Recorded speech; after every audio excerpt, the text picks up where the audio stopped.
नमस्कार प्रिय दर्शकों, हाजिर हूं मैं आज जिस विषय पर हमारी चर्चा है। ये बेहद गंभीर विषय है। प्रिय दर्शकों, यदि आपकी दिलचस्पी ज्योतिष में है तब तो आप इस कार्यक्रम को अवश्य देखिए, परंतु यदि आप बहुत ज्यादा जन्म कुंडली इत्यादि में रुचि नहीं रखते हैं तब भी आज का ये विषय एक आम आदमी के लिए, जिसकी ज्योतिष में कतई कोई रुचि नहीं है, उसके लिए भी बेहद महत्वपूर्ण है। अगर आप मेरे दर्शक हैं और आप मेरे जन्म कुंडली अध्ययन या ज्योतिषीय कार्यक्रमों को देखते हैं तो एक पॉइंट आपने सदैव मेरे मुंह से सुना होगा। मैं कहा करता हूं, जन्म कुंडली में जब गुरु की दशा में राहु का अंतर आता है तो यह समय जातक के लिए बेहद कष्टदायी होता है।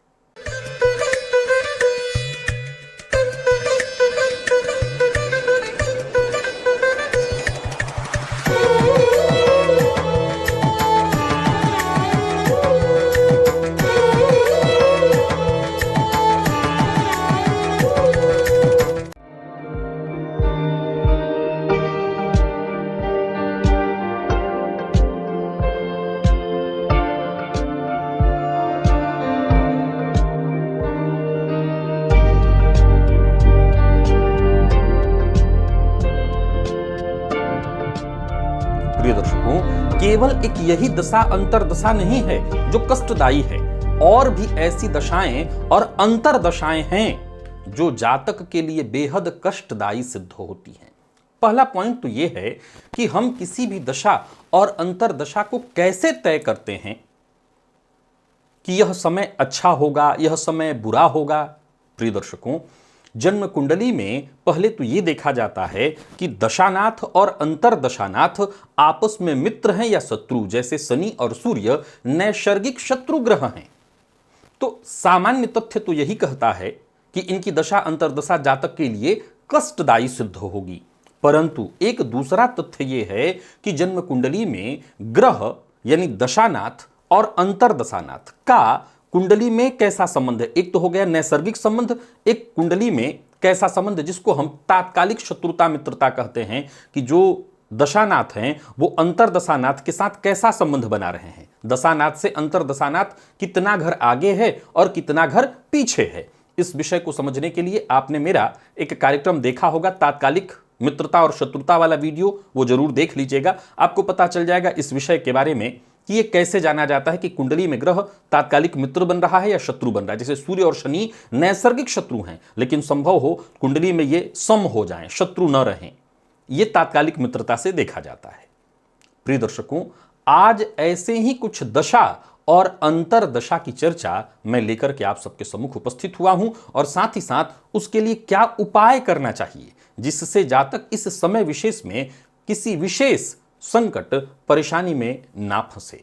प्रिय दर्शकों, जन्म कुंडली में राहु की दशा और राहु की दशा में शनि की अंतर दशा, वैसे तो ये दोनों ग्रह मित्रवत ही हैं, लेकिन राहु की दशा कैसा है। राहु तो शनिवत राहु, और राहु की दशा में शनि का अंतर अथवा शनि की दशा में राहु का अंतर, जो तो शास्त्र के मर्मज्ञ कहते हैं कि यह अत्यंत कठिन समय माना जाता है। राहु भ्रम और अज्ञात खतरों का प्रतीक है, जबकि शनिदेव कर्म, न्याय और कष्ट के कारक हैं। जब राहु की दशा में शनिदेव का अंतर आता है तो जातक को मानसिक परेशानी, अचानक कोई तनाव आ जाए, आर्थिक संकट आ जाए, स्वास्थ्य से संबंधित समस्या आ जाए, कानूनी विवाद में जातक फंस जाए, जीवन में अवरोध और संघर्ष उत्पन्न होने लगता है, जातक अपने आप को दिशाहीन अनुभव करने लगता है।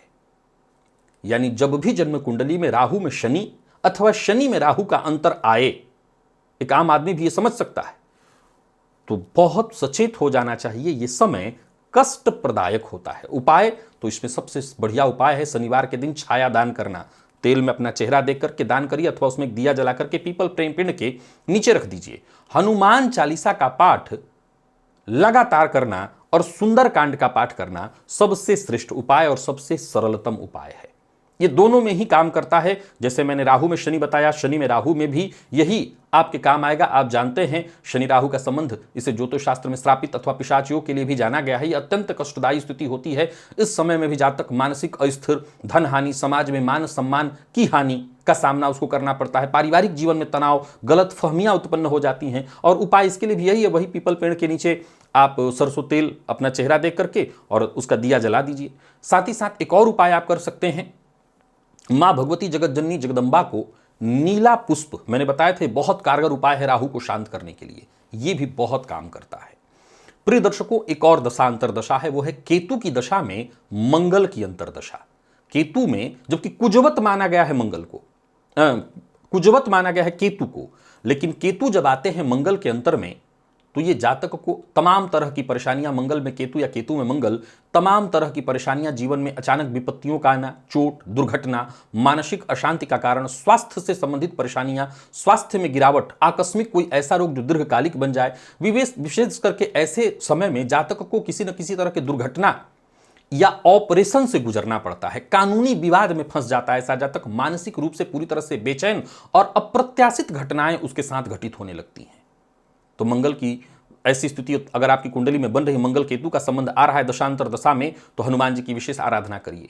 मसूर की दाल का दान मंगलवार के दिन करिए और दुर्गा चालीसा का पाठ करिए, आपको लाभ होगा। प्रिय दर्शकों, चंद्रमा की दशा में केतु का अंतर, यानी चंद्रमा की दशा हो और उसमें केतु का अंतर आ जाए, यह समय भी बहुत खराब होता है। जातकों को मानसिक अशांति और देखा जाए तो तमाम तरह की परेशानियां, नजर लगना, भ्रामक रोग, तंत्र मंत्र की बाधा जिसको हम कहते हैं होने लगना, ये सब कुछ आने लगता है। ये समय जातक को विशेष रूप से मानसिक रूप से, भावनात्मक रूप से कष्ट देता है, जातक को डिप्रेस्ड कर देता है। नींद की कमी, असहज मानसिक स्थिति, ऐसी समस्याएं पैदा होती हैं जिसके लिए डॉक्टर के पास जाकर के आप कहेंगे भी तो क्या कहेंगे। अब डॉक्टर तमाम तरह के बात कहते हैं और ओझा वैद्य इत्यादि के पास जाइए तो वो कहते हैं किसी ने कर दिया है। सोमवार के दिन शिवलिंग पर दूध अर्पित किया जाए और साथ ही साथ नमः शिवाय, ओम नमः शिवाय इस मंत्र का यदि जप किया जाए तो आपके लिए यह लाभप्रद होगा।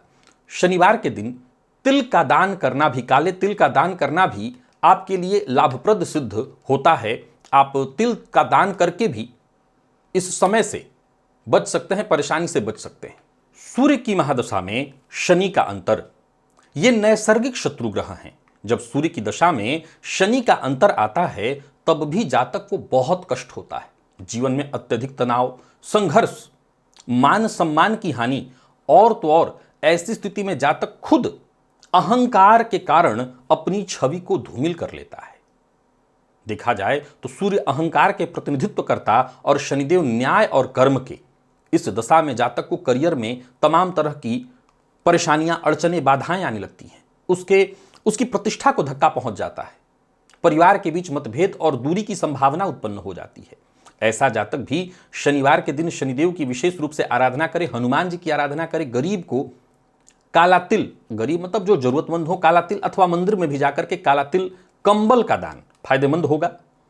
हनुमान चालीसा या बजरंग बाण का पाठ आपके लिए विशेष लाभप्रद होगा।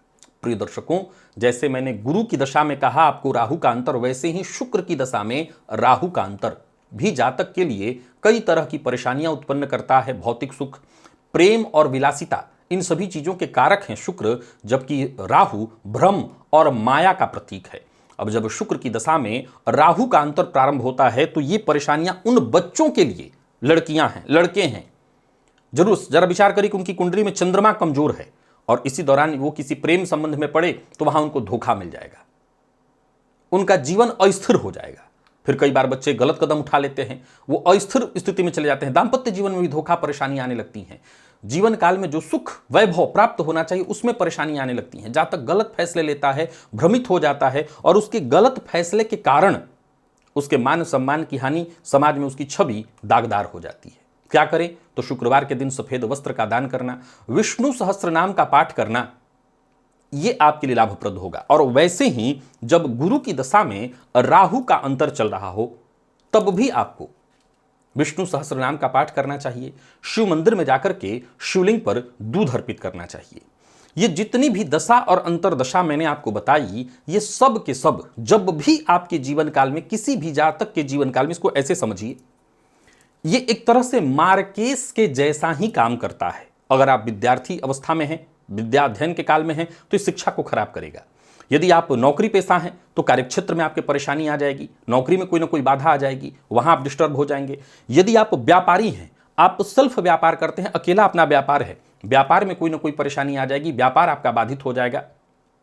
कई बार ऐसे जातक व्यापार में ही कोई ऋण लेकर के फंस जाते हैं, यानी कोई ऐसी विघ्न बाधा परेशानी उत्पन्न हो गई जिसके चलते आपको जूझना है। दंपति हैं, दाम्पत्य जीवन में कलह परेशानी, स्वास्थ्य में परेशानी पहले से थी तो और बढ़ जाएगी। यानी इसे आप ऐसे देखिए कि मान लिया जाए आपकी जन्म कुंडली में यह समय आ रहा है और वर्तमान समय में आप कष्ट में हैं, वर्तमान समय में आप कष्ट में हैं, तो तैयार हो जाइए, ये समय ज्यादा कष्ट देगा। जो उपाय मैंने बताया है उसकी तरफ आपको जाना चाहिए। और मान लिया जाए कि आपकी कुंडली में भी कोई बुरा समय नहीं चल रहा है, 7.5 नहीं है, ढैया नहीं, सब तरफ से आप ठीक है, ये समय आ गया, तो भी ये इस बात की सूचना है कि जो जीवन की जो गाड़ी है, जो बड़ी तीव्र गति से भाग रही थी, उसमें एक ब्रेक लगने वाला है।